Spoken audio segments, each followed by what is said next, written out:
we were basically not allowed to tell people that we were doing all this great work. So these agencies are winning awards and, showcasing all these show reels of these great projects that they've done, scooping Lurie Awards and Bookmark Awards and things like that. But behind the scenes, we were the guys actually doing the heavy lifting with tech to make everything possible. And that's actually quite an interesting thing to see as well, as the lifetime value of a customer. And maybe you can aggregate that across all your customers and across certain industries. And that gives you some metrics to look at that you can sort of compare to each other. If you need something to be simple, someone needs to eat up that complexity, and it's always going to be the business, right? So if you want to provide a simple customer experience, user experience to someone, you need to handle a hell of a lot of complexity.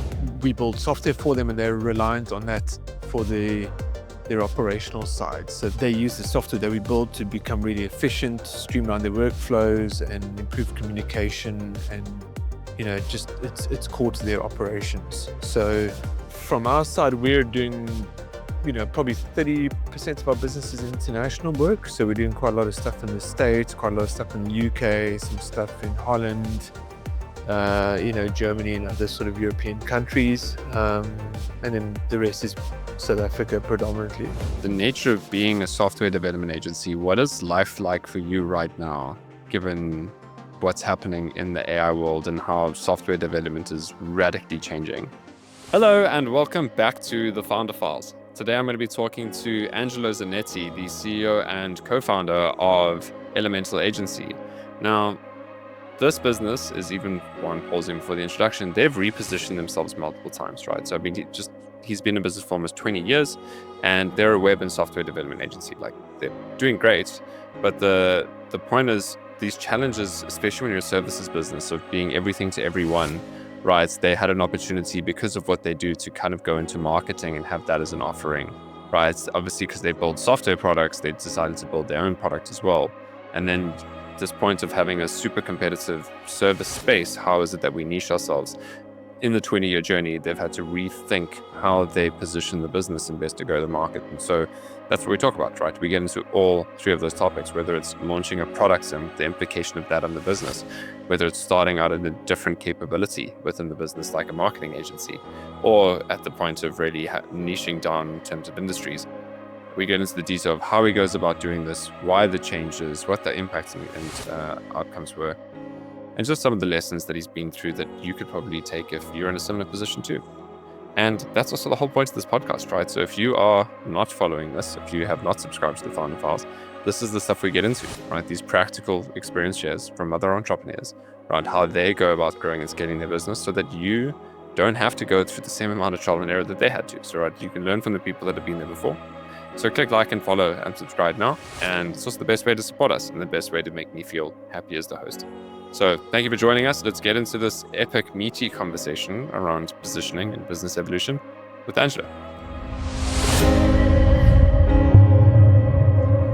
Welcome to the Founder Files, the podcast that's like eavesdropping on a conversation with a successful entrepreneur over a fireside chat.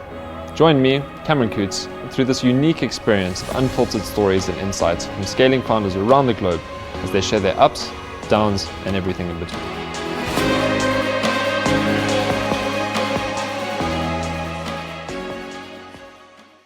Angelo, welcome to the Founder Files. It's nice to be almost on the other side of the table now. I mean, we had a panel discussion where you asked me all the questions. Now it's going to be the other way around of me asking you all the questions. So thanks for being here. I'm excited to get into your story. Thanks, Cameron. I appreciate it. And I really want to see where I can tell my story and add some value to the listeners.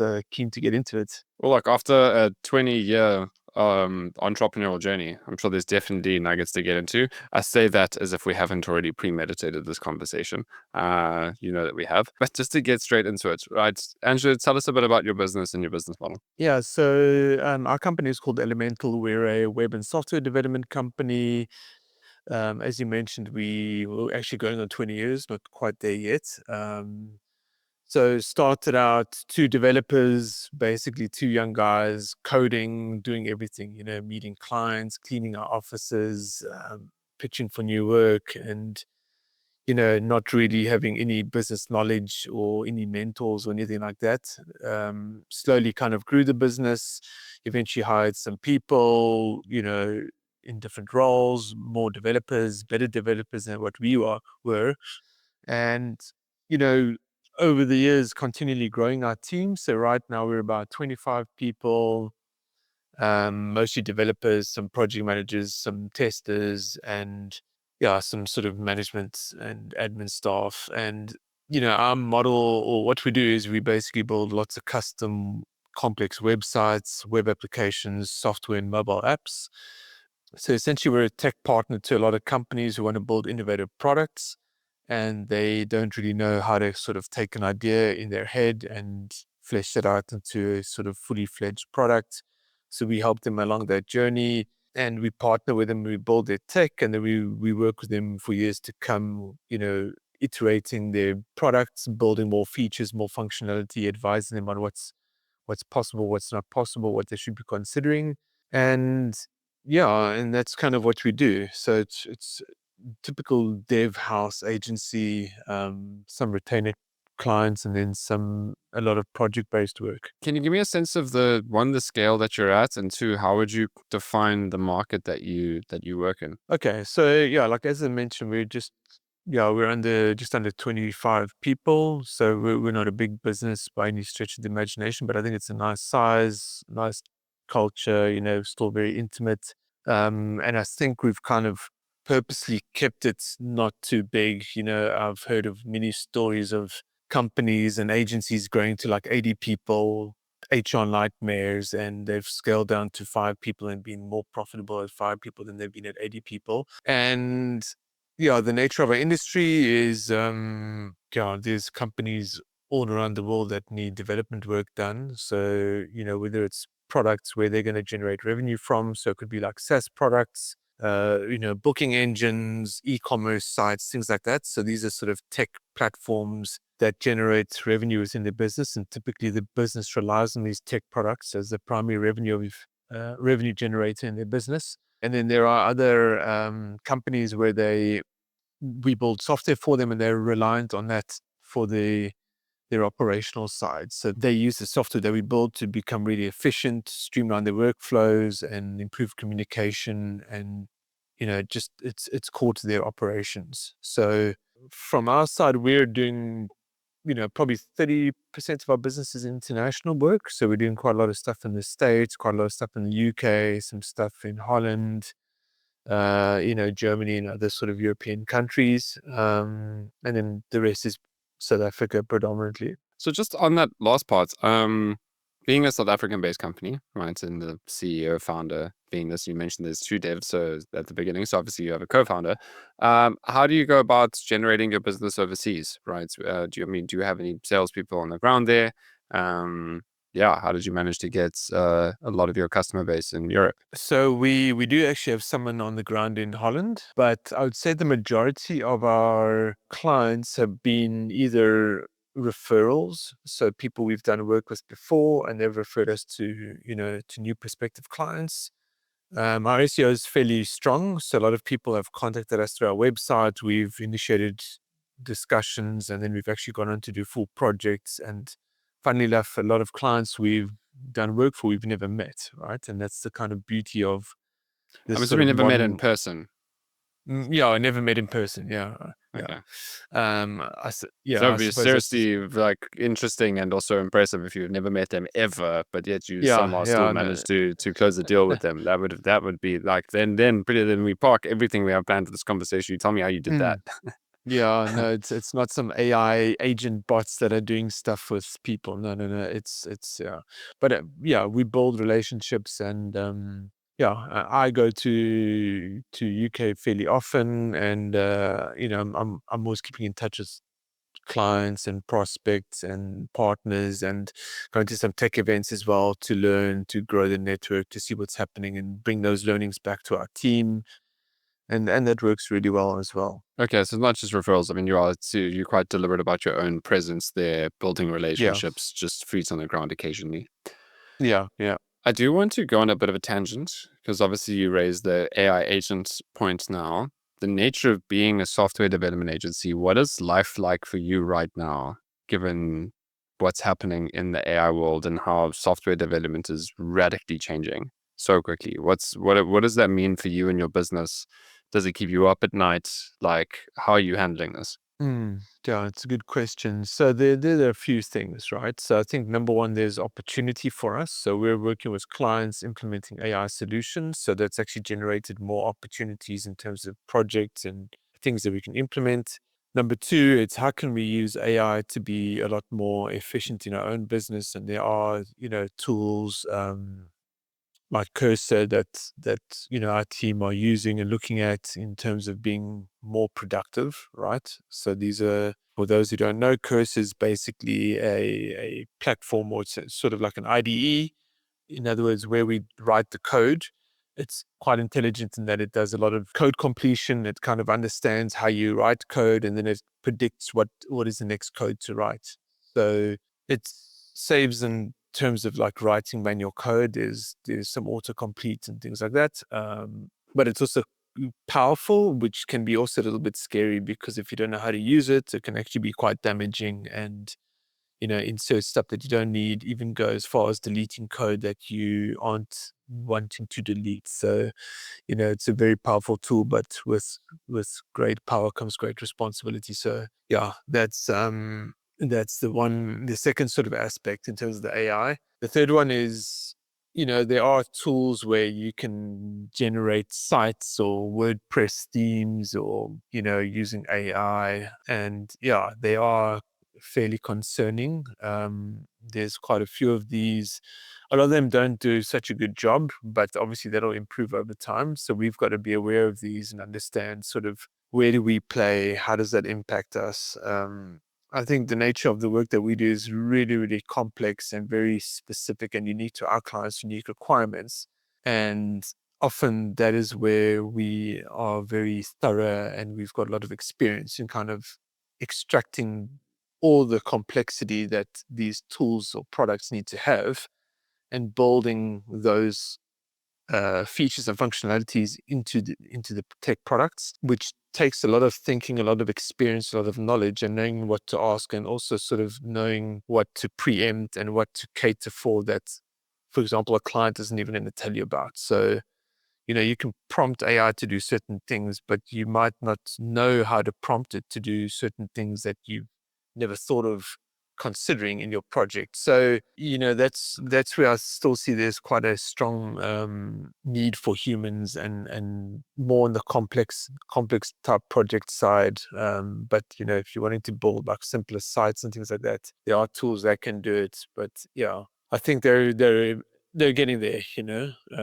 But there's a lot of these tools, and we probably need a whole research team internally just to kind of keep abreast of the developments that are happening. You brought up the word complexity.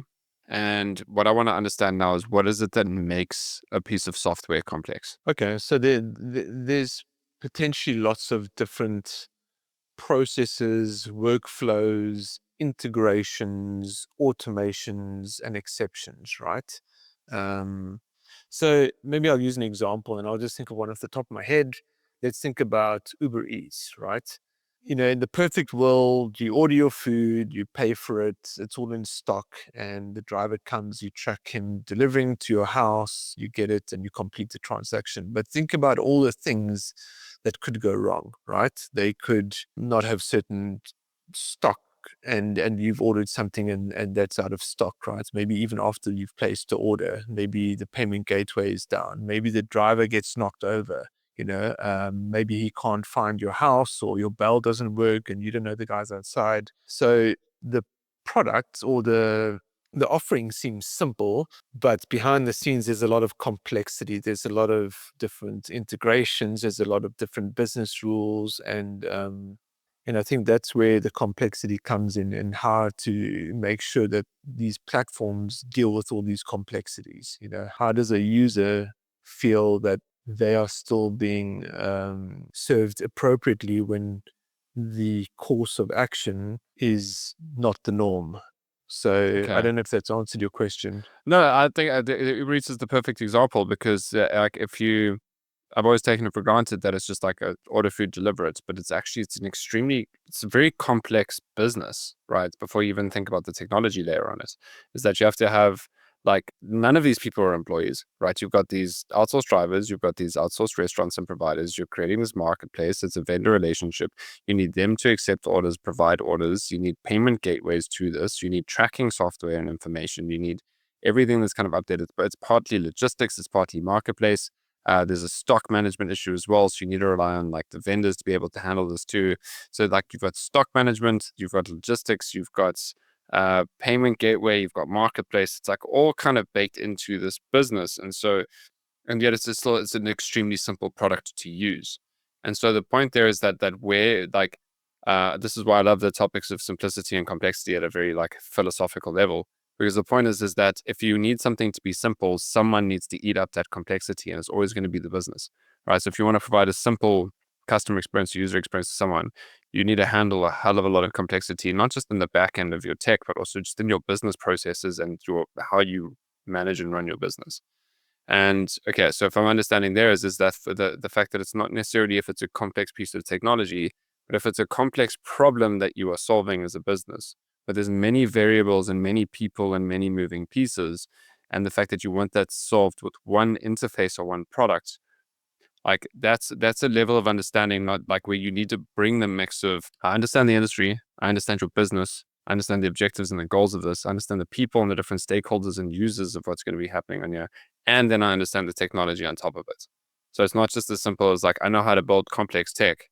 It's about the fact that I understand how to simplify your problem into a technology that can do it. And identify things that you, as the business owner who's very specialized in, let's say, food delivery, there might be things you haven't even thought of, which may happen in a tech process or a relationship with the customer. So again, yeah, it needs to be simple, the end result, but there's a lot of underlying complexity. 100%.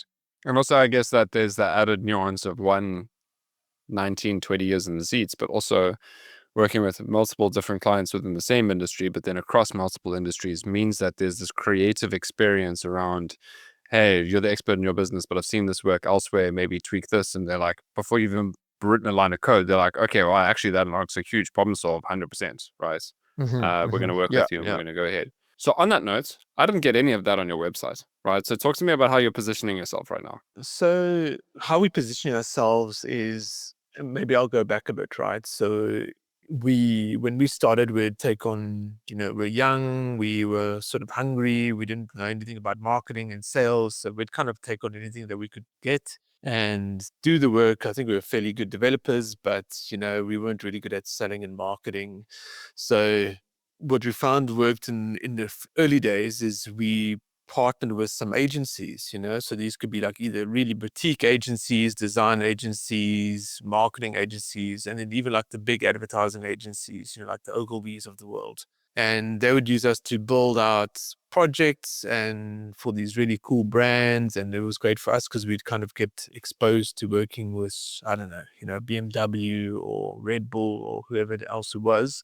And for us, it was like, wow, we like this young agency, but we're doing some great work for like these world famous brands. And while that's good and you get a lot of repeat business from agencies, we realized that, we're kind of at their mercy in terms of the kind of work that we can do, and we can never sort of own the end relationship. So, slowly but surely we started to move away from agency-based work and then working with clients directly. So I think that's the sort of first slight positioning change that we made. Although we do work with like one or two agencies still that really like working with us, and we're doing a really good job, and there's a really good fit. But yeah, it's a very small part of our business. And the second part of our positioning was about maybe a year and a half ago. We wanted to really position ourselves as experts in certain industries. So to touch on that, we are basically doing work across all industries for all different clients, different sizes, different stages of businesses. And it's really good because like development, you can do it for anybody, right? And it was quite fun because there's different, and it still is fun, but you've got like different problems in certain areas that don't occur in other industries. And essentially we're kind of everything to everybody, right? Which is great because you don't really turn clients away, but I think you kind of also nobody to everybody, So we said, look, let's do a positioning exercise. And there's a great podcast called Two Bobs, who the hosts are not called Bob, but it's a great podcast and it's specifically to do with like agency positioning. And one of the guys has written a manifesto called Win Without Pitching. So it's kind of like for agencies and how they sort of sell, and a lot of thought around this and how they position themselves. And took a lot of lessons from them, their podcasts, and also spoke to some other companies who had positioned themselves quite nicely. I remember speaking to like a content management client, or actually not even a client, a company in the UK. And I'd seen that they had positioned themselves quite nicely. And I spoke to them and I got quite a few sort of insights. And then essentially what we did is we looked at the industries we worked across, which were obviously many, many industries. But then we sort of identified which are like the ones that we've got like a lot of experience with. Like, so we haven't just done one project in, say, for example, like the medical industry. Like maybe we've done a few projects and we've built up some really good IP and some good knowledge and experience in that industry. And essentially, we kind of narrowed it down to a few industries. And then from that, we created like distinct landing pages on our site. So we wanted to showcase, okay, these are like sort of industries that we're really experienced in and focused on. And then we create a lot of content for each of those industries, a lot of blog articles, and we had case studies already because we'd done projects within these industries.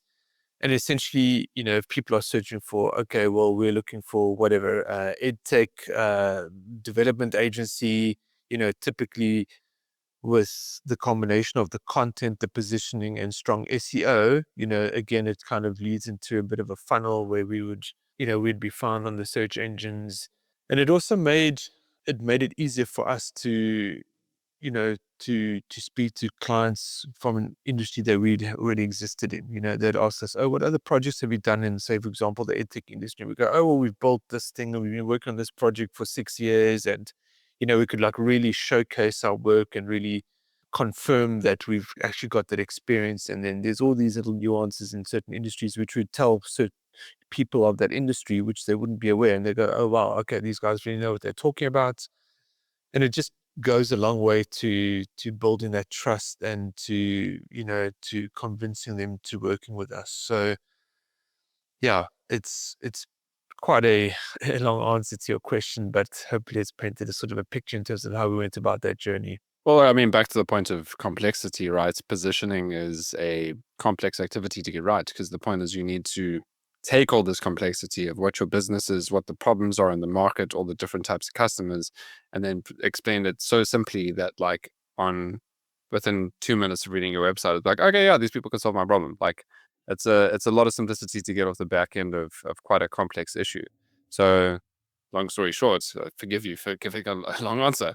But I want to get into a bit more depth here, because basically what you've explained is your business started off as really being a augmented service provider to marketing agencies, right? And so from there was a realization of, this is great, but like we also started off on our own because we wanted to be and we wanted our own control and autonomy and freedom of our own business. And now we're just at the kind of the mercy of these people. But also that point, we're doing all these cool projects and all this cool work, but we're not really getting the credit for it. They are, right? So obviously now it's like there's a point of, okay, credits where credit's due. Let's build the business, but also let's be in control of our own destiny, right? So in a new kind of phase. And I really just want to just break that down in terms of detail, because there's also an explanation where a lot of people can scale or pivot or change journey, and they don't. And it's that really this thinking of who's the market, where do we break this down, where can we win, where we can succeed. That's the most crucial part. The end point is just the updating of the website, the sales decks, but it's all the thinking beforehand. Give me a little bit more depth to how you went about thinking about making that change. Yeah, so you touched on it. So essentially, we were doing this great work. We were working with great brands. The projects were really fun, actually. They're quite creative. Like a lot of these ad agencies come up with like really gimmicky kind of games and projects. And so I think there's a few things. Like the projects were kind of campaign based or really one-offs, so you do this big build and then there'll be like, it lives for a bit, they run some advertising, and then it kind of dies, and then maybe they'll do something next year, maybe they won't, right? So there's no real like long-term repeat business for a certain brand. The work is great, it looks good, it works well, it's fun, it's really nice showcase kind of work. But because we were sort of a subcontractor, so to speak, we were basically not allowed to show people, tell people that we were doing all this great work. So these agencies are winning awards and, showcasing all these show reels of these great projects that they've done, scooping Lurie Awards and Bookmark Awards and things like that. Um, but behind the scenes, we were the guys actually making sort of doing the heavy lifting with tech to make everything possible, and we couldn't showcase that, and that was a bit of a problem for us as well. We're really proud and passionate about the work we do. We want to show people, want to tell people, and it also helps to, again, build their credibility and to promote yourselves with future prospects. So I think that was also something that we wanted to move away. And also agencies are quite funny. You might have a really good relationship with an account manager or a project manager in a big agency, and they've worked with you before, they're doing great work, and then all of a sudden they leave, or they're, I don't know, change position or whatever, and then someone new comes in, all of a sudden that channel of work is just um, It's very eliminated. relationship based. Yeah, exactly. So it's a bit of a risk, right? And they kind of need, they don't really need you, but they don't depend on you, right?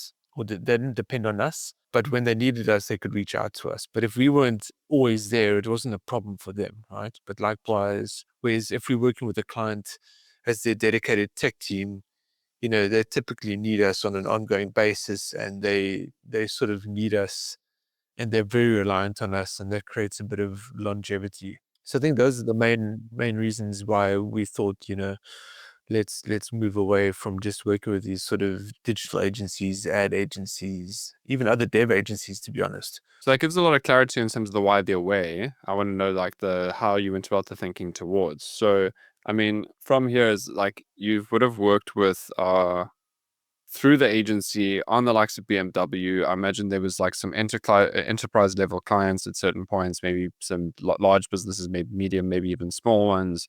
You've gone across industries. You've done everything from like automotive OEM through to probably FMCG, through to like alcohol brands, and so there's so much breadth that you've been on.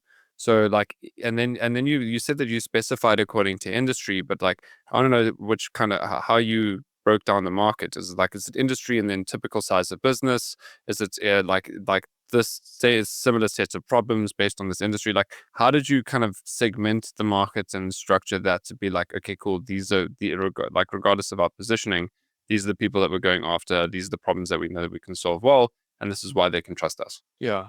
So, as I mentioned before, we based it on our experience. Obviously, we needed to have a lot of experience in a certain industry or certain industries. Secondly, we looked at sort of how mature is a certain industry in terms of tech, and how reliant is a certain industry in terms of tech, right? Because some industries, maybe like alcohol, as you mentioned, it's a physical product, right? But if you're talking about ed tech, ed tech pretty much is online education technology. So it's really, really reliant on tech. It's quite a mature industry, although it's still very much evolving. And then we looked at things like barriers to entry, and, how hard would it be for us to pitch, or not to pitch, but to kind of sell into those industries? What's the complexity in terms of selling, and how saturated is the market? So a bunch of those criteria, we kind of mapped them out. But I would say Sounds the like a little main, bit of Borders Fire Forces there. like it's almost like an ICP exercise, yeah, and just mapping that out in a table, and also understanding like how long are the engagements with clients in those industries, whereas like alcohol would be like in and out, great, you do this campaign, cool, it's all flashy and it's fun and it's the nice brands, but it's quick in and out, whereas other ones are a lot longer and more sustainable for us. So that's how we went about it. Yeah. So talk to me about that ICP development, right? And I know it might be the point of like, okay, Cam, we're getting into stuff that's obvious a lot of people might know, but the clients that I've worked with that have been at scale stage, making, almost 100 million Rand in revenue a year, building out another business unit and thinking about this, is it's really these points that we kind of get back into of like mapping out the market, developing the ICP. Obviously, I could potentially answer this question from a methodological perspective, but I want to hear from your perspective of like your experience share of actually doing it. I think it's a really good exercise to do, because you in your mind you kind of got a very good idea or a rough idea or a gut feel of what the ICP is, but I think putting it down in a document where it's basically mapped out in a table format, and you can like really compare, and you kind of go, okay, what's this typical project size for this industry? What's the maturity? In other words, how easy or do they buy? How reliant are they on tech? You kind of like start actually formulating some really interesting results, and it starts clarifying things that you haven't thought about. So I think it's a very, very good exercise to do. And there's obviously different ways to kind of do this and what you want to include in your ICP or not, or what are the criteria or not, which you'd probably know better than me. But I think it really, the most important thing is it gives clarity and an insight into, and sometimes you like you discover things that you actually didn't think about or you assumed. And then when you actually do a little bit of research and homework, it's like, oh, wow, actually this industry is not as big as I thought it was, or there's so many players in this industry, or this industry is actually not as mature as I thought. So, the clarity helps you with decision making and, how you want to approach those clients, or maybe even not consider a certain type of client or an industry as a prospective client based on this newfound clarity that you received through this process. Yeah, 100%. I mean, it's epic to go through it because, we are all so used to running on intuition and in terms of what our gut feel is and running off of that. But I think when you come to a moment of making a big decision, right, about your business, like we're changing direction, pivoting, repositioning, it's one of those points where it's like a gut feel, this is the direction, but like I want to get this right, so let me think it through. But the reality is, we by going through the process, we realize that at certain points that we don't know what we don't know, but we also realize like that we don't know what we do know.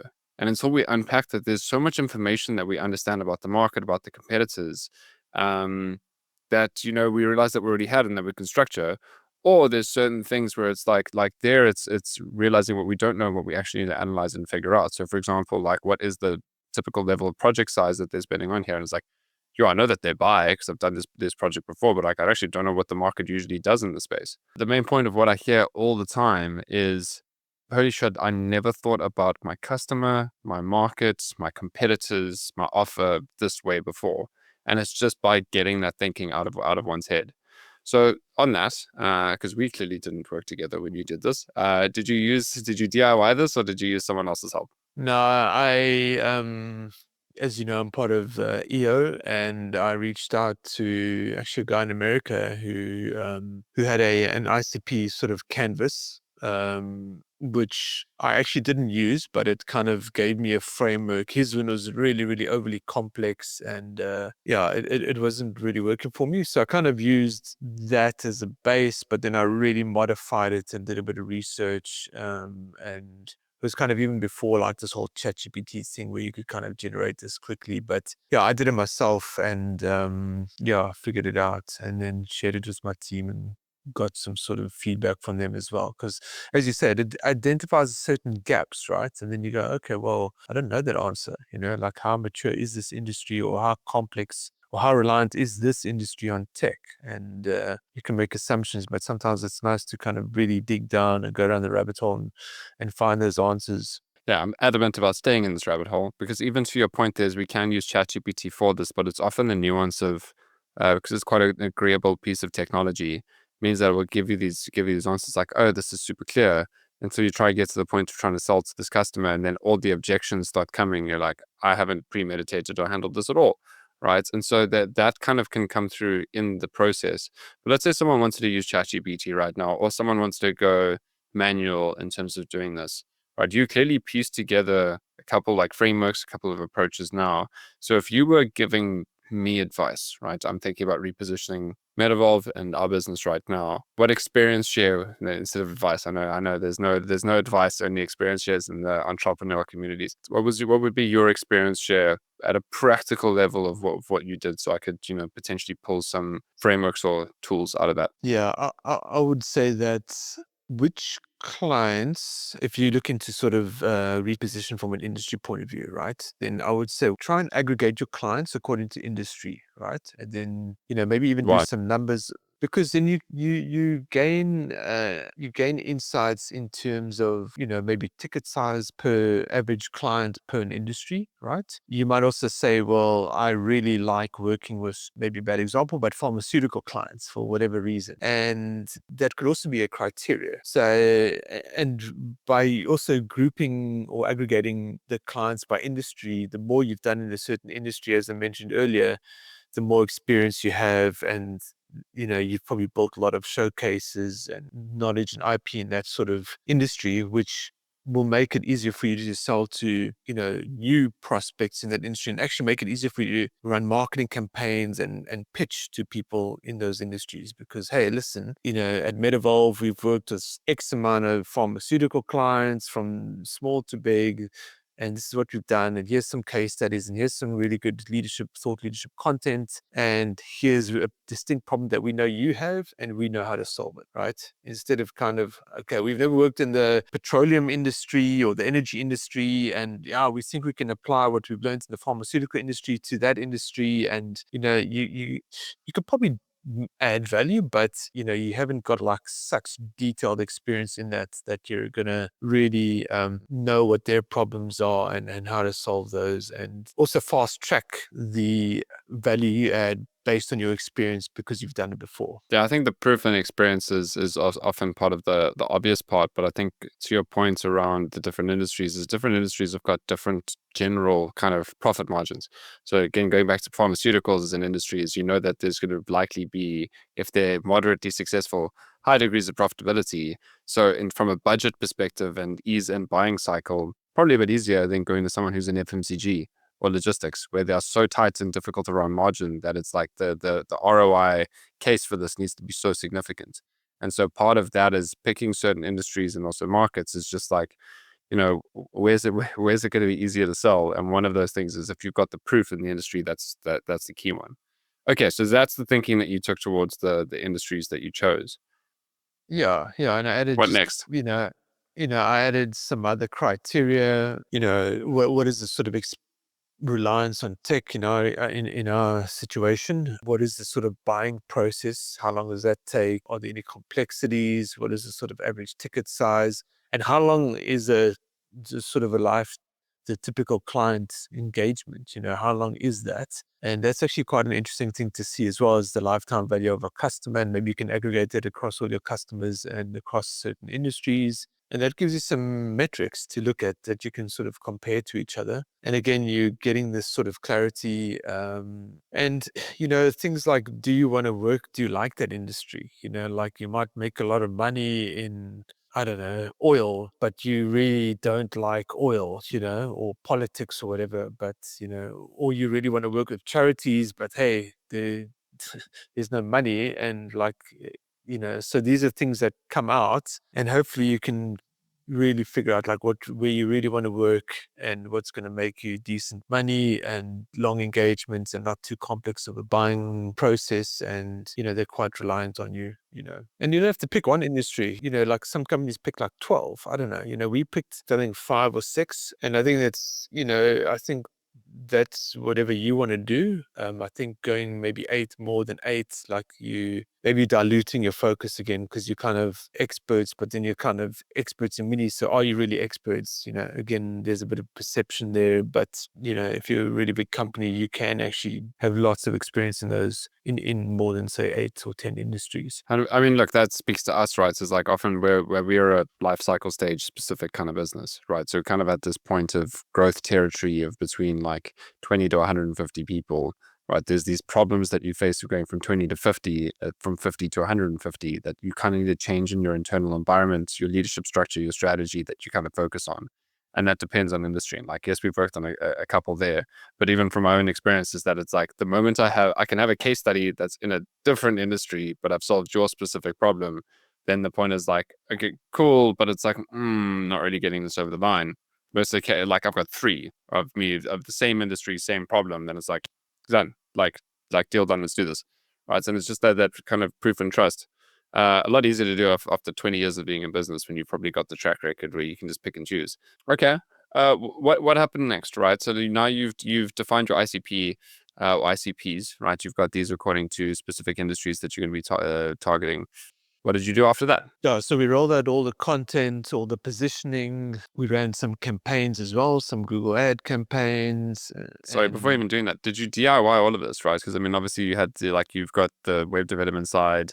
As we spoke offline, we'll get into the marketing side. But like, did you all drive this internally? Again, were you using other pretty external much, providers for this? yeah, pretty much internally. And then we ran some campaigns that were run by external agencies, very focused on certain industries that we had identified during the positioning exercise. So that was the sort of only thing that was done externally, so we could market on that. And then obviously just again syndicating our content, on our websites and on, LinkedIn and even other websites as well, again, to kind of create that thought leadership perspective and position ourselves as experts. So, again, that works really well. And yeah, the SEO kind of just follows on organically, so essentially, when people are starting to search, because for certain, whatever, travel development industry or, sorry, companies.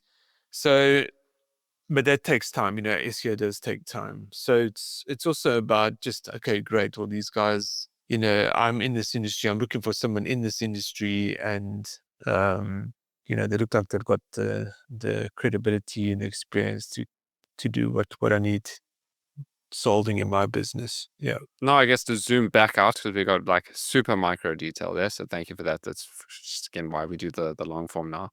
How's the positioning been, right? What's the change been in the business? What's life been like for you since deciding to take control of your market? It's been good. We're a lot more focused. It's helped us land clients easier, right? That are specific to the industries that we worked with already. So I think that's really, and that was kind of the intention. So I think it's helped a lot with that, and it's sort of ticked that box and achieved that goal. But it doesn't mean that we won't take on clients from other industries that are sort of outside of like our positioned industries. We are doing work with quite a lot of other industries that we haven't sort of positioned ourselves as experts for. But overall, yeah, it's really good, yeah, from the sort of client acquisition point of view. And, we can even approach like organizational bodies in certain industries and, maybe go and talk to them or provide content to them as, sort of tech experts within their industry. And again, that builds our credibility, gives us more exposure, and yeah, again, we're sort of seen as experts within that industry. Cool. So this is not the first time you've pivoted your business. Well, not pivoted, repositioned. But I guess in 20 years, well, just allow me to round up. I know you keep correcting me that you're not there yet, but let me just round up to the 20.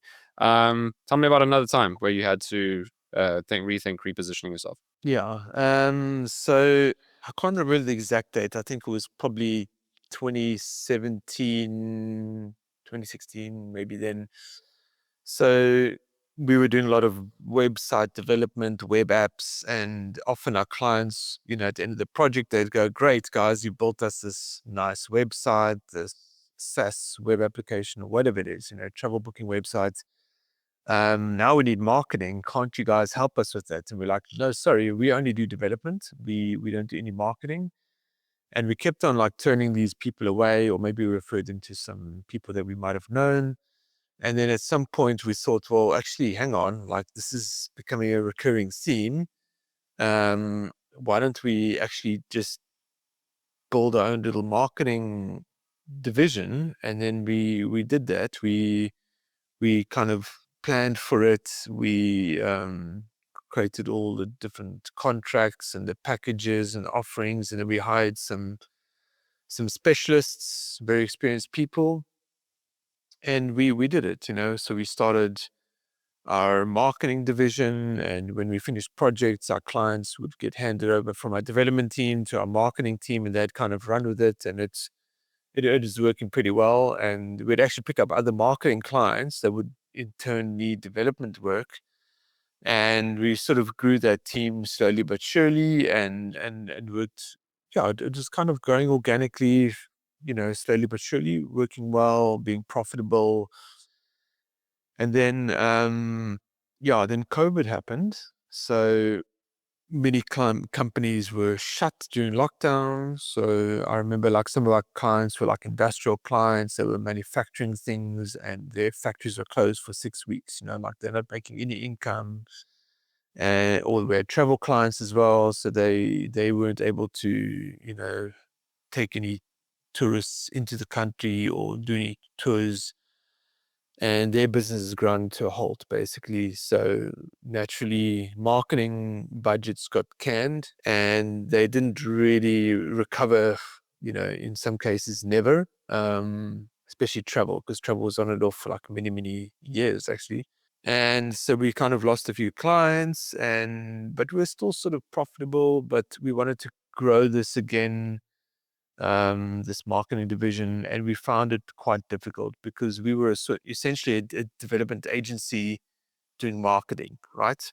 So picture it, a company, they need marketing services, they approach 5 companies or 3 companies, and say 4 to the 5 are specialist marketing agencies, digital marketing agencies, and this 5th company, us, is a development company with a marketing arm.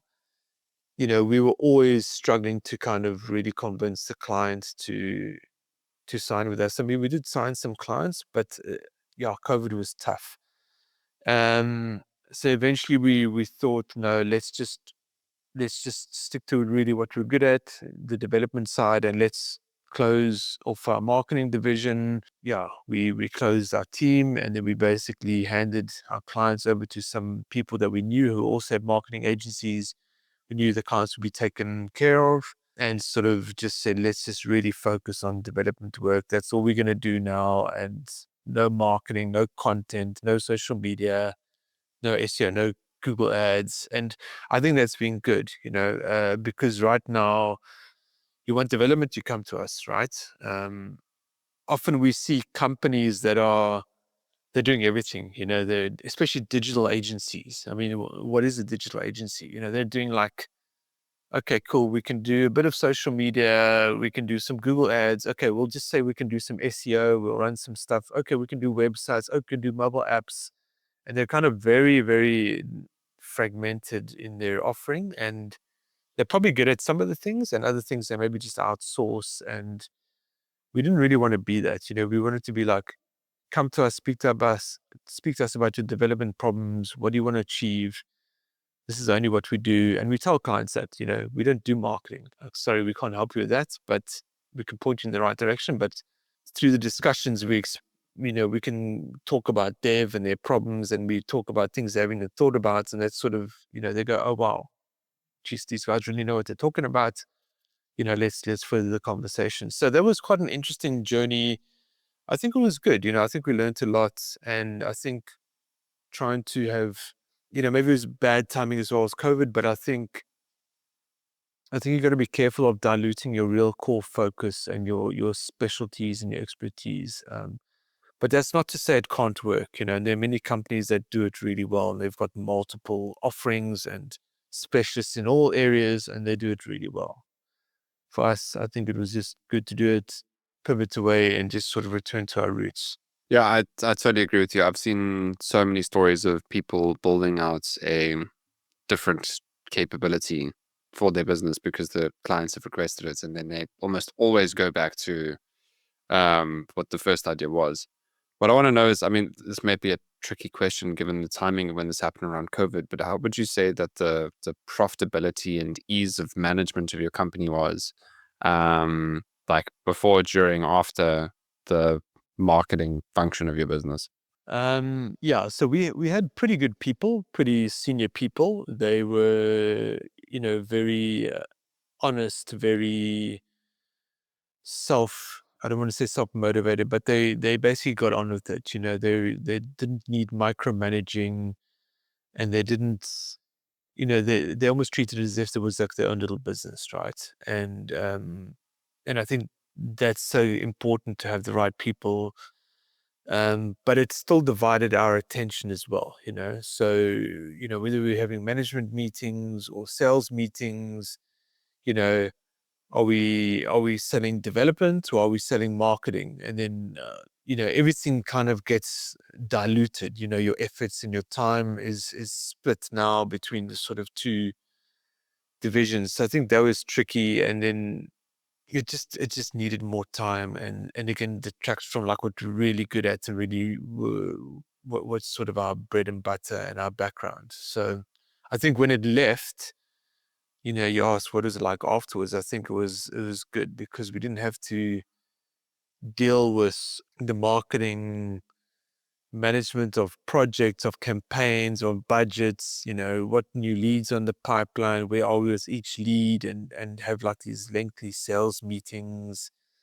And to be fair, like we were not marketing experts. The one thing is that while we had a good team, it was very much reliant on trust. And we couldn't actually go under the bonnet and look and say, listen, you structured this campaign incorrectly. You could actually do it a lot better, get a lower cost per click for the client, and have a much more optimized campaign where the client's going to get more results. We were just reliant on the people that we employed, and they were good people. But if they weren't, that could have been a big problem. Whereas with development, we were developers. We've written loads of code. We've designed tons of databases, and we understand the principles. We could go and look at the code, or get some of our other team to look at it and go like, listen, this is going like off center and there's a problem here. We need to correct it. So I think there was also a little bit of a risk for us as well, which when it went away was also, a little bit of a relief off the shoulders. Yeah, and like everything you've spoken about there is, I'm yet to find someone who's got a good amount of foresight on that problem. And what I mean by that is that it's not really in an entrepreneur's nature to say no, even though it's like that's the most like liberating word you can say, and specifically to the market, because like they're asking for this thing, right? And can we do, like, sure, we could maybe do that. Like 100, like, yeah, cool. It's like what's the consequence of saying no? Is like, I'm worried about, I might risk losing this customer or doing that. And it's like that kind of fear of that uncertainty that can come in. It's like, rather say yes, because then I can control this. But then things get complicated. And like, to your point, it's like, are we selling marketing? Or are we selling with like the web or software development? And it's like, how do these things plug in? How do we position ourselves now? Right. It's like that all gets eaten up later, and people almost always go back to what the core is at the end of the day. But that being said, there's also, I love the way that you explained it from an industry perspective, because it's still the point of there's deliberate and then there's emergent or opportunistic, or what comes to us. So deliberately, we're only this industry, this industry, this industry. But if someone else through our conversations comes with 100%, but I might not put you on our website, I might not add you into our sales narrative, I might not do that as a deliberate positioning, unless I'm realizing there's quite a demand there, then sure, we will merge that. But there's still that risk you always have to manage of, I can't deliberately be everything to everyone, but I can opportunistically be to whoever's in front of me. And I think, just to summarize it with a quote that I really loved hearing yesterday, was, you can be anything that you want, but you can't be everything that you want. I love that. Yeah. Yeah. Yeah, and just to touch on your point, you just before this one is with the risk, and as I mentioned, that when we kind of closed down this marketing division, there was a little bit of a sigh of relief because, say, for example, we had this big development client, right? And then we said, okay, great, we're still doing lots of development ongoing and we're doing marketing, but, that's, we're not like really experts in marketing, but we would do it. Now you actually increase your risk of losing that client because if the marketing doesn't work that well, you may lose that client entirely, right? You've jeopardized that whole relationship because you've tried to be, opportunistic, as you've said, as a really good word, but it's backfired. So I think it's something to be very careful about, and yeah, I think it needs a lot of planning and a lot of real strategic thinking and a lot of execution if you really want to do add additional service offerings to your business. Yeah, because I mean, you're starting a whole nother business at the end of the day, and it's It's trust, right? It's just, I mean, that's the basic thing of it. It's just how human beings operate, whether you are a market or a B2B business or just a human being in a relationship is like, and it's earned by the penny but spent by the pound. And if as long as we're maintaining trust with our clients, and like, what's the best way to do so is like, I can do what I say I can do, right? And or like, or I can do what I say I might be able to. Yeah, the one's more sustainable than the other. So, in terms of not incorporating like other services into your business, right? One thing I know is also the deliberate or spoken about strategy with anyone that can develop technology or products or software. Is there's always this conversation with the founders. Is it's like, yeah, the service-based business model and the constant, never-ending business development and sales, etc. is like life would be so much easier if we had an annuity income business model. And like we're building these products for other people, but it's like we could really build our own products as well. And again, I don't have many example use cases where that's really shot the lights out and someone's changed their entire business. Maybe it could have been different for you. Maybe there's some success stories. Has there been any situations where you've been tempted by, oh, we can do it ourselves as well, and built out your own products? Yeah, they actually have. And yeah, to your points, the service industry is tough. It's there's a lot of sort of need to sell, and maybe it's just not a good business model, and that's this whole discussion in itself. But Yeah. It's actually a very short discussion. Shit business model, easy to start, very difficult to scale, never ending sales. yeah, and you've got to be very good at executing. So because the model's bad, you've got to really deliver consistently all the time just to kind of retain your clients and to get new clients. With regards to products, we have actually built some of our own products. So the first one was something called Rapid. So, older audiences will know this. Before, like smartphones, iPhones and things like that, we had like very basic phones, and there was a thing called a web browser. So it was like a web browser, but you built the web pages or websites in a technology called WAP, right? So like very, very early stage, early technology on these phones. And it was a little bit limiting. And we built this company called Wapit, which was a product. It was sort of like a directory listing where you could list your restaurants, you could list I can't even remember like exactly how it worked, but I think like you could list your services. And we had quite a lot of restaurants sign up, coffee shops, one or two chains, like 50, 50 branches on there. And we had like a team phoning and like trying to get people to sign up. And it was cool. I think we were like a little bit ahead of the time, to be honest. And maybe the name was even wrong because web kind of died, and yeah, that would have lasted long.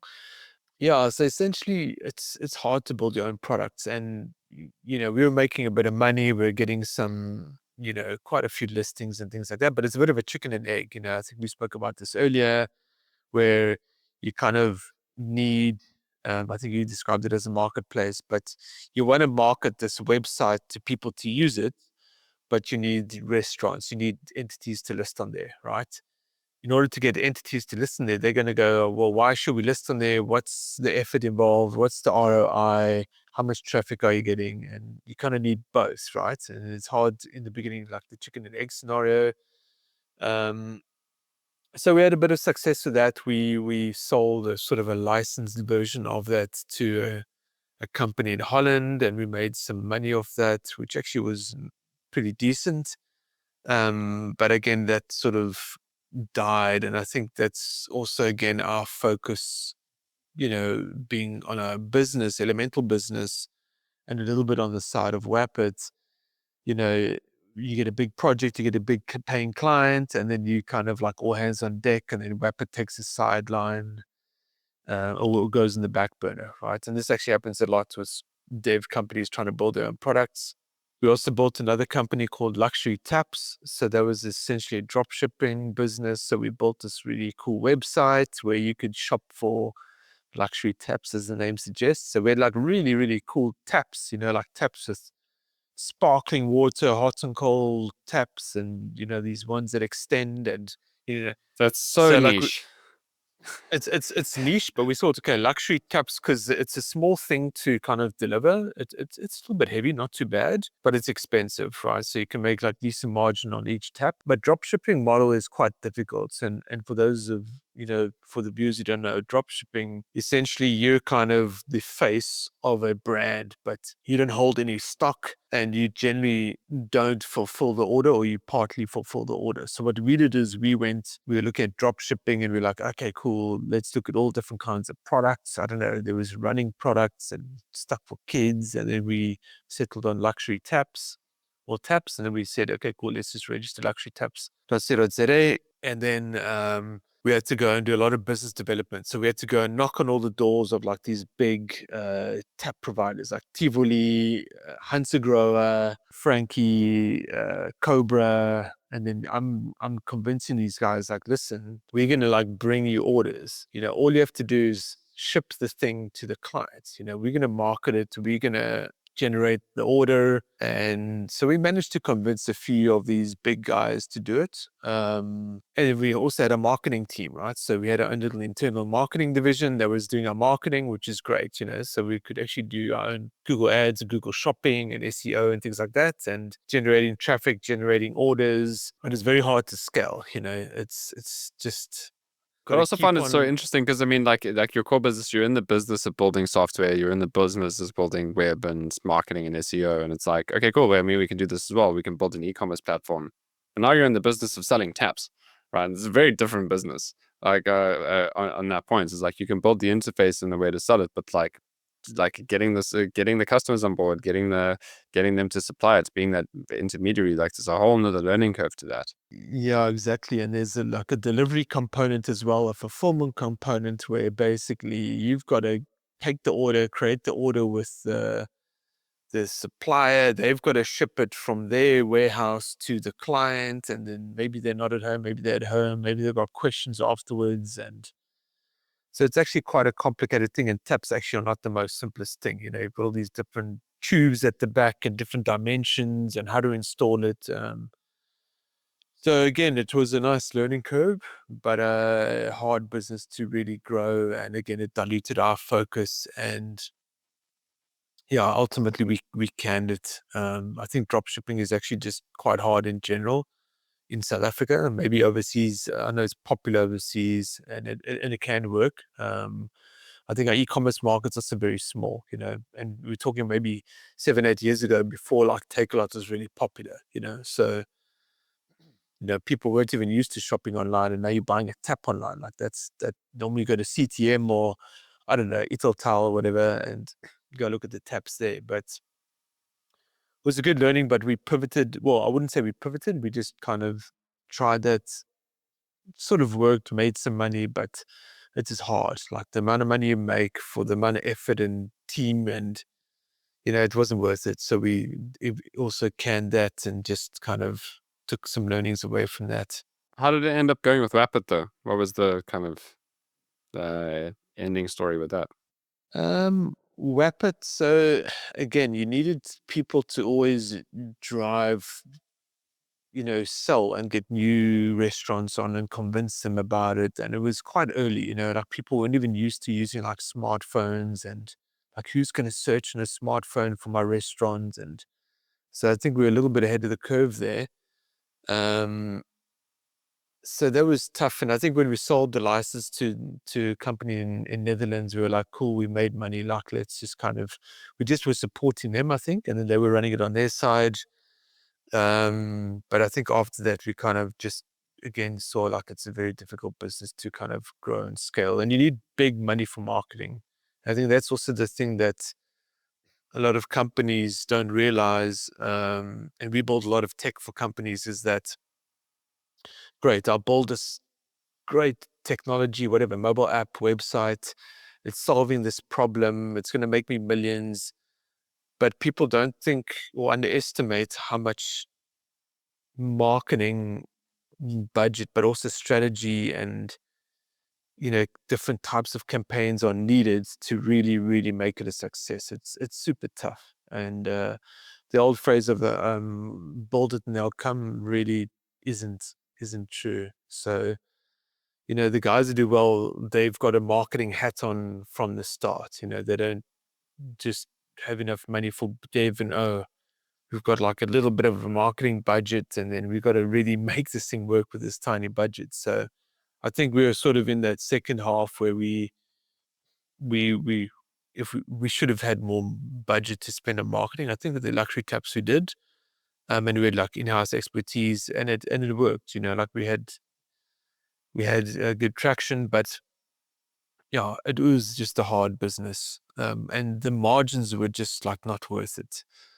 and hard to scale. So I guess now that you've attempted twice on the building your own product kind of business, and obviously we'll never say never, right? I mean, obviously if an amazing idea with the right timing, the right capabilities, the right partners comes about, sure. Um, but now that you've been through that journey, what's your thoughts now on building your own product or building your own marketing arm or building in other capabilities in the business? What does the wiser version of Angelo say to the younger version of Angelo? Yeah, look, I wouldn't just build a product from scratch. I would try and build something, or get some sort of MVP up, and then validate it, really, really validate it. Is there traction? Is it making money? Is there something that exists already that could be repurposed and there's already product market fit?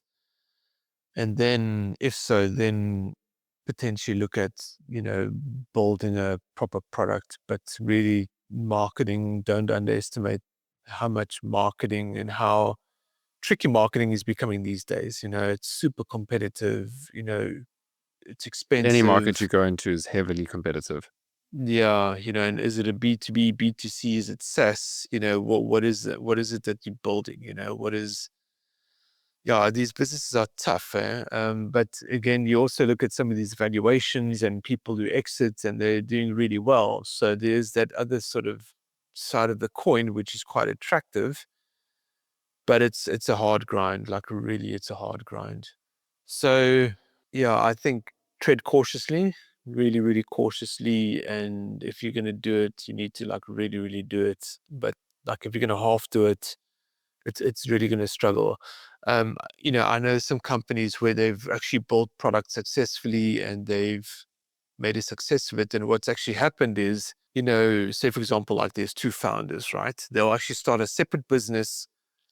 One of the founders will actually leave the development business, and they will be full-time, whatever you want to call them, CEO, managing director of this business, and that's their focus. And they even build out their own teams, because doing it with a dev company, and then you're going to get busy, you're going to get client work, you're going to get capacity issues, you're going to take often you'll take your development team off that sort of sideline project because it's not making money now, and you're putting it on billable work where like there's an instant return. So maybe hire a separate team.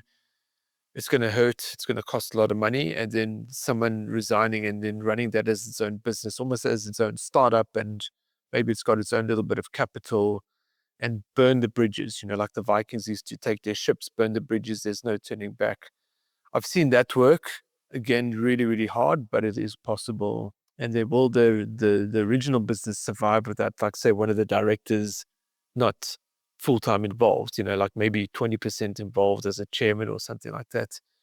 That's also you risking your main business as well. So it's yeah, business is tough, risk and reward.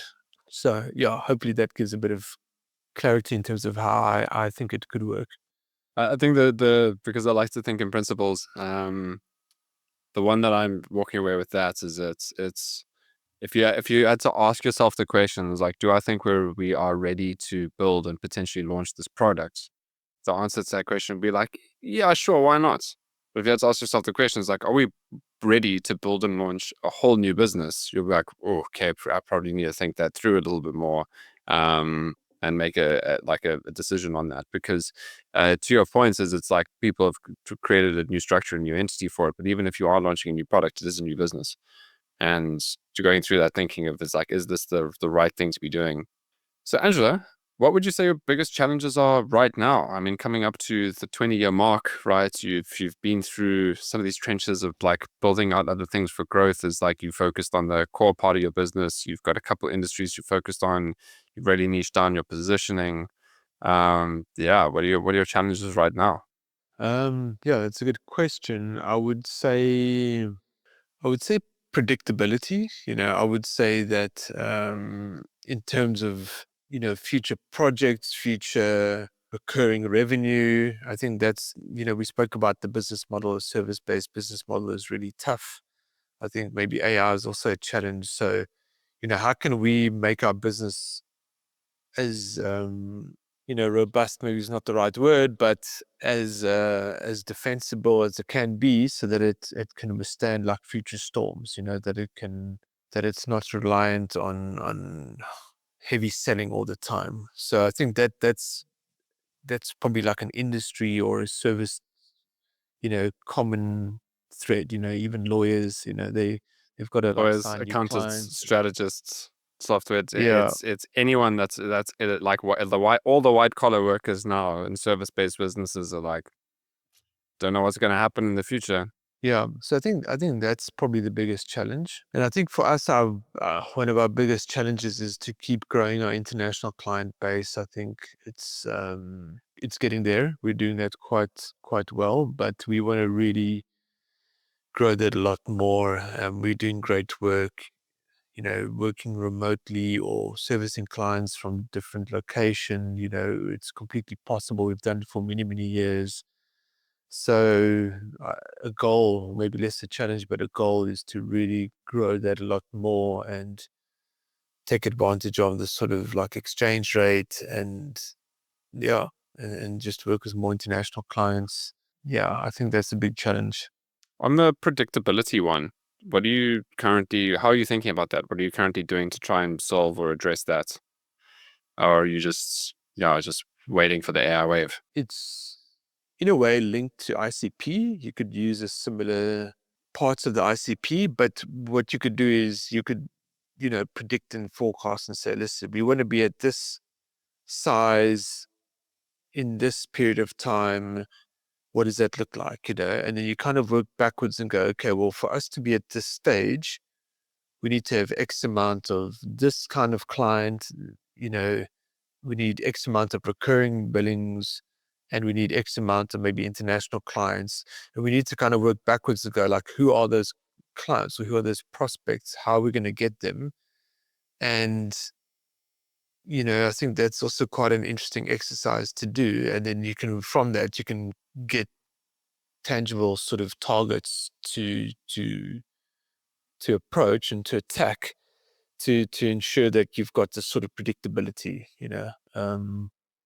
and like sort of KPIs that go with that, activity based KPIs as well. So yeah, I suppose it's like if I had to think about sales, and like traditionally, if you needed to make, I don't know, 10 rand, and every sale you made was 1 rand, but you needed to phone 100 clients to get 1 rand, like, well then you need to phone 1,000 clients. So that's a very simplistic model, but it kind of can work the same way from a ICP industry specific focus, and then X amount of size of clients, and then who are those clients, where are they, what industry are they in, what do they look like, and what is the risk, or what is the sales process, what is the you know procurement looking like, and then yeah, mapping that whole thing out. So yeah, I hope that if that kind of gives a bit of clarity in terms of predictability. Yeah. Uh, I mean, I can also share my thoughts on how I'm thinking about this specifically on the knowledge worker side of things. Is that I think the point is certainty and predictability are very difficult in just life and the world, right? I think even if you have a subscription based recurring revenue business model, there's still customer churn you have to deal with. You still have competitors. So, there's always that challenge. But I think especially now for service based business, how I'm at least thinking about it for myself is that given the rate of change of uncertainty, I mean, the amount of people now that are using ChatGPT as a business coach, right? So I've got this problem. How should I think about doing this? It's like, it's literally the way the technology is going. And our investor is trying to build their own specific strategy development tool based on like generative AI or using an LLM, right? So this is also even where I start mixing up the language because I don't know what I'm talking about when it comes to AI. Like, I'll tell you that for free. But the point is that like, if he wants to build a software driven capability that would replace any mediocre strategy facilitator in the market, and I'm fully on board with that. So the consequence of what that means now is that if you want to have some, maybe not predictability, but confidence that the future is going to be fine, I'm thinking about is you got to be the best, right? And the point there, the best doesn't mean the most expensive, right? The best doesn't mean in the entire industry or in the world, right? The best, like, it's simply, the point is, what is that box that you create where you're like, I can be the best in that, right? So whether it's a specific niche, a specific problem, a specific size, and best also means around best solution to problem, right? And for me, if you're a lawyer, you're an accountant, you're a strategist, you're a psychologist, you're in software, anyone that's providing a service, especially in spaces where it's noisier than ever, it's the entry barriers are super low to start a service-based business. And the only way that we can really have some kind of confidence is to know confidently, like, I'm the best at solving this problem for this specific person, at least for now. And then the next problem is then if we get cocky and complacent. Yeah, I think you're definitely onto something there, and it sort of ties in with this whole conversation of positioning and ICP and focus and what are you really good at, what aren't you good at, what should you be focusing on, and what sort of knowledge do you have of a certain subject matter that's that is better than your competitors, And yeah, I like it. I really do like what you said there. Thanks. I actually just got that insight now. So I love having these conversations because something like I'll chat to you and something will pop off. But I'm glad I got to add some value to you too. So Angela, what does the future look like, right? Sorry, I don't mean that like, but the way that came out is like the ultimate crystal ball question. What does the next like 18 months, the 12 to 18 months look like for Angelo and Elemental?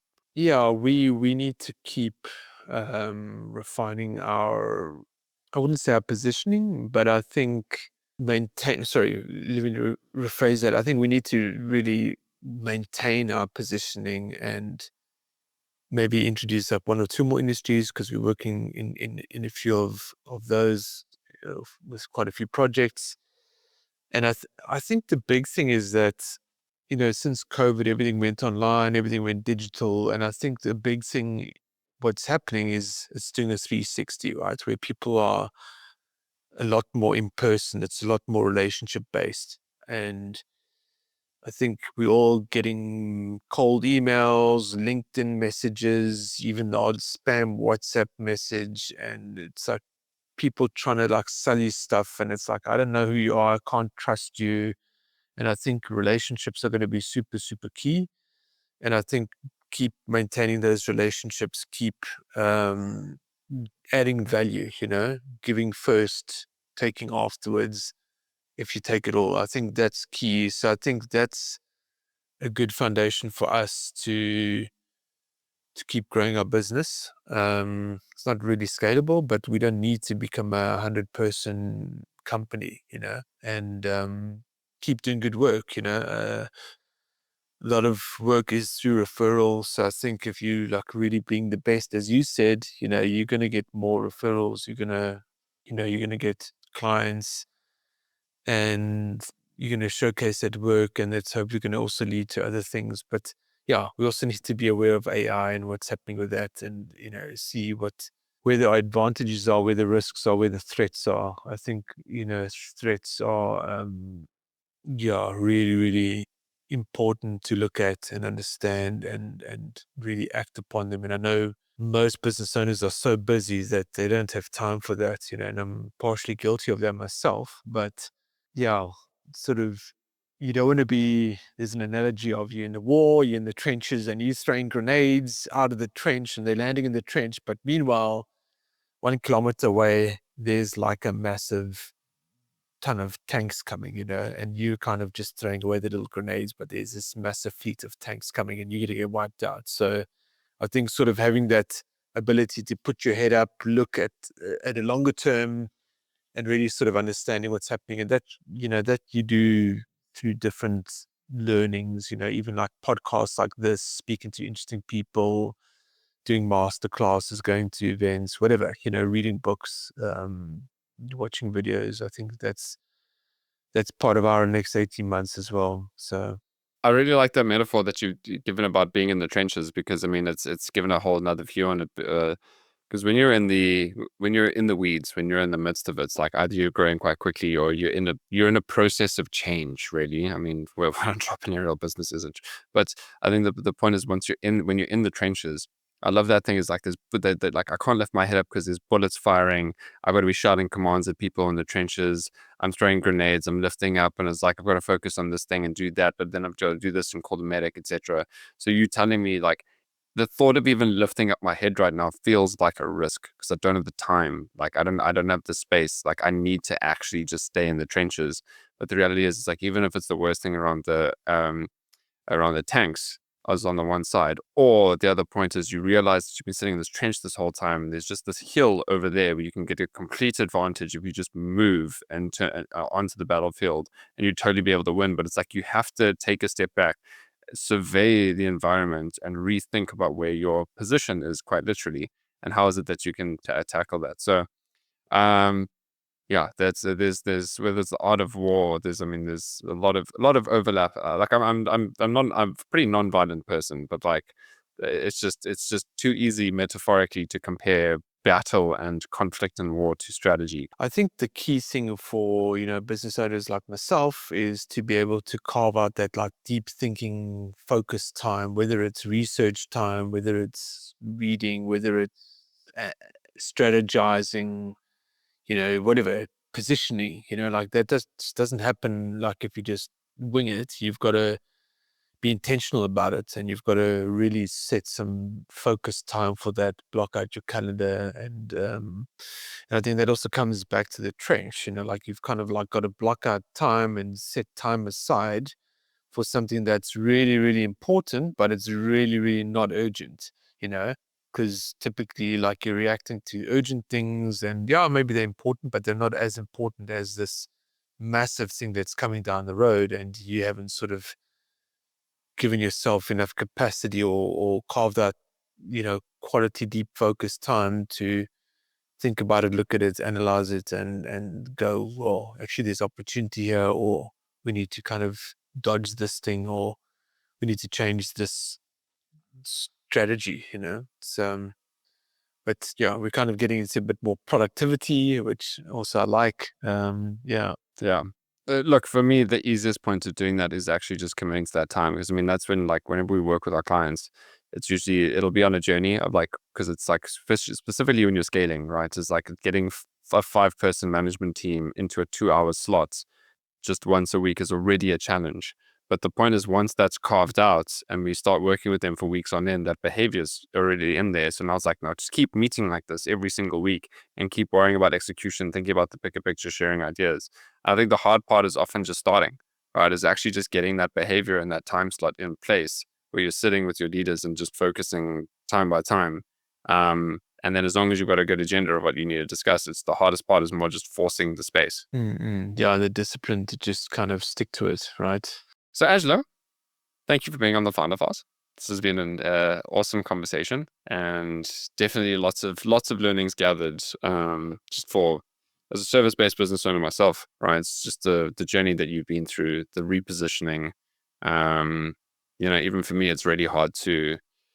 It's hard to perform brain surgery on myself, and so just that refinement of positioning. It's like I'm planning on phoning my business partner after this and be like, some stuff that we need to think about and discuss based on that. But so I appreciate the insights.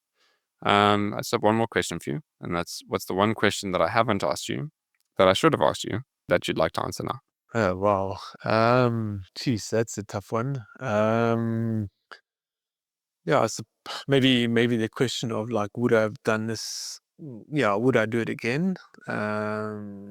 Yeah, and I suppose the answer is, I'll answer in a bit more of a theoretical answer, but I think if you don't enjoy what you're doing, you're not passionate about it, I think then it doesn't work. I think if you're really passionate, you're feeling fulfillment, because money's not everything, and money, it is important, but I think if you've got a purpose, if you're really feeling challenged, if you're feeling fulfilled and a bit stretched, I think that is really, really kind of key to pushing your business further and growing it. But if you're kind of like, oh, hating this business and it's making me some money, but I hate accounting or whatever it is that you're doing, and the people you're working with, if you don't enjoy working with them or they don't enjoy working with you, I think that's also like it's a big factor, right? And at the end of the day, we got to we spend a lot of time working, so we might as well enjoy what we're doing. And so I suppose answering my own question, like, would I do it again, and do I enjoy it? Yeah, maybe some of the pivots or the products we built, yes, maybe I would or wouldn't do that. But I think overall, I think I really enjoy, I enjoy this. I enjoy the challenge. I enjoy the sort of blank slate that I can kind of do whatever I want within reason, obviously. But, if I want to head a certain direction and bounce it off my team and go, great, let's do that, then we can do it, So I'm not like working a corporate and it's like, oh, I'm super restricted and I can't do this. So again, I suppose there's that risk and reward and a bit of freedom, but, also got responsibility to the whole team. So, yeah, I don't know if that's an appropriate answer to my own question that I thought you should ask me, but I thought it's a nice share. Yeah, I see a lot of people like mental health issues and unhappy and, you know, snapping, they're kind of like snapping and they've put on this face and then it's like, geez, where did that come from? So enjoying it is important, and balancing it as well is important. I think that's sort of maybe parting words that I would say is quite key to any other founder. Don't burn out. I've done it twice. Not fun. Well, Angelo, thank you very much for being on the Founder Files. Thank you for, once again, sharing your insights. And yeah, look forward to staying in touch and seeing if you manage to solve this predictability problem, because then if you do, that's definitely going to be another episode. Thanks, Cameron. It's been really, really fun. I enjoyed it. I hope the listeners enjoyed it, and it's been a good conversation. I think we touched on many topics. And yeah, it's been my pleasure. So thanks again to you for having me on here. All right. Cool. So that was a lot of topics, right? But at the basis of it was just around how do we position ourselves to the market that we're going after, whether it's repositioning ourselves, whether we are, looking at starting another product, starting another business, or positioning our marketing agency. There's always this evolution that our businesses go through and this identity that takes shape, and how we communicate that to our customers, to our teams, to our shareholders can often be quite tricky, right? And this is what we do, right? If you are in this process of rethinking your go-to-market, so if you are launching another business unit or another product within your company, if you are entering a new market and there's this like overwhelm and this demand on your time to kind of get through this because it's clear in your head, if it doesn't seem to be clear in other people's, we can help with that. We can have a chat. We can see how is it that we can clarify this. And one of the reasons why you should consider working with us is because we also put our money where our mouth is. We know that when going after a different market and positioning is, at the end of the day, it's about results, right? So if it works, it succeeds and the business starts growing, then we know it's been successful. But also how we orientate our pricing model, right? It's not just pure fees. We are flexible in the approach that we can take on the risk as well, put our money where our mouth is, and you can see the results. So if you want to see some of those results for yourself, if you want to see some of our case studies or get in touch with me, please have a click on the link in the description below so that you can see exactly how we've done it before and have a conversation with me to see how we can do it for you again. Thank you once again for listening to another full episode of the Founder Files. I look forward to hearing from you soon or catching you at the next episode. Cheers for now.